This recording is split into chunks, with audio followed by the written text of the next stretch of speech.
প্ৰিয় দৰ্শক, এই ভিডিঅ'টোত মই আপোনালোকলৈ লৈ আনিছোঁ এটি নিয়োগৰ বতৰা। এই নিয়োগৰ বতৰাটিত জড়িত হয় ৰবীন্দ্ৰনাথ ঠাকুৰ বিশ্ববিদ্যালয়, যি অসমৰ হোজাইত আছে। ষ্টেট ইউনিভাৰ্চিটি হয় গভৰ্ণমেণ্ট অফ আছামৰ আণ্ডাৰত আৰু UGCৰ 2F কেটেগৰীৰ ইউনিভাৰ্চিটি হয়। এডভাৰটাইজমেণ্ট কৈছে ইয়াত যে আগত এডভাৰটাইজমেণ্ট কৰা হৈছে আৰু এতিয়া পুনৰ কৰিছে advertisement for professors. Rabindranath Tagore University invites applications from eligible Indian citizens for 7 posts of professors. 7টা প্ৰফেচৰ পোষ্ট খালী বিভিন্ন ডিপাৰ্টমেণ্টত আৰু 14 ফেব্ৰুৱাৰী লাষ্ট ডেট। এপ্লিকেশ্যনটো আপোনালোকে ৰেজিষ্টাৰ পোষ্ট বা স্পীড পোষ্ট যোগে পঠাব পাৰিব। প্ৰতিটো কথা আপোনালোকে rtuassam.ac.in অফিচিয়েল ৱেবছাইটত পাব আৰু পোষ্টেল দিলে হ'লে কিন্তু সেইটো আপোনাৰ নিজৰ ৰিস্ক। কথাটো জনাইছে ৰেজিষ্টাৰাৰ প্ৰফেচৰ অৰূপ বৰ্মন, ৰবীন্দ্ৰনাথ টেগৰ ইউনিভাৰ্চিটি হোজাই আছাম। ইয়াৰ বাহিৰে আপোনালোকে 3000 টকা দিব লাগিব যদি জেনেৰেল কেটেগৰীত পৰে। SC/ST হ'লে 2000 টকা ডিমাণ্ড ড্ৰাফ্ট কাটিব লাগিব। Rabindranath Tagore university SBI Hojai branch Hojai নামত বেংক ড্ৰাফ্টটো। আৰু মিনিমাম কোৱালিফিকেশ্যনটো UGCৰ ষ্টেণ্ডাৰ্ড মতে হ'ব। শ্বৰ্ট লিষ্টেড কেণ্ডিডেটসকলকহে পাৰ্চনেল ইণ্টাৰভিউত মাতিব আৰু মিনিমাম এলিজিবিলিটি ক্ৰাইটেৰিয়া ফুলফিল কৰা মানে ইণ্টাৰভিউত মাতিব সেয়াও নহয় বুলি ইয়াত লিখা আছে। তাৰ বাহিৰে এটাতকৈ বেছি যদি লিখে এটাতকৈ বেছি যদি এপ্লিকেশ্যন কৰিব বিচাৰিছে তেতিয়াহ'লে ছেপাৰেটকৈ পইচা দিব লাগিব, এপ্লিকেশ্যন ফি।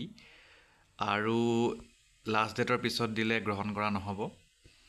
তাৰপিছত ইয়াত কৈছে কেনভাছিং কৰিলেও গ্ৰহণযোগ্য নহ'ব আৰু আপোনালোকে পঠাব লাগিব to the registrar Rabindranath Tagore university Hojai 782436 Assam (ইণ্ডিয়া) আৰু ডাঙৰকৈ লিখিব লাগিব application for the post of যিটো পষ্টৰ কাৰণে আপোনালোকে এপ্লাই কৰিছে।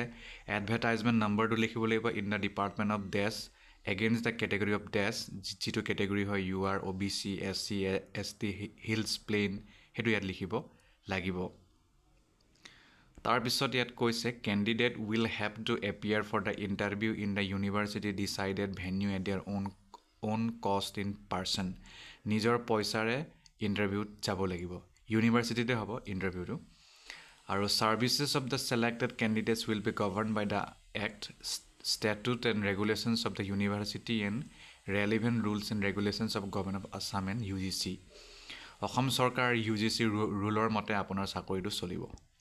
চেলেৰিটো প্ৰফেচাৰ একাডেমিক লেভেল 14 হ'ব। 1,44,200 টকাৰ পৰা 2,18,200 টকা হ'ব।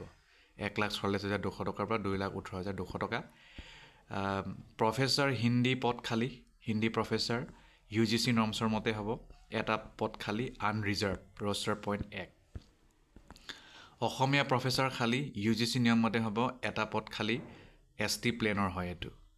তাৰপিছত পলিটিকেল ছায়েন্স প্ৰফেচাৰ এটা পদ খালী UGC নৰ্মছ এটা OBC MOBCৰ বাবে হয়। ইংৰাজী প্ৰফেচাৰ এটা পদ খালী SCৰ বাবে হয়।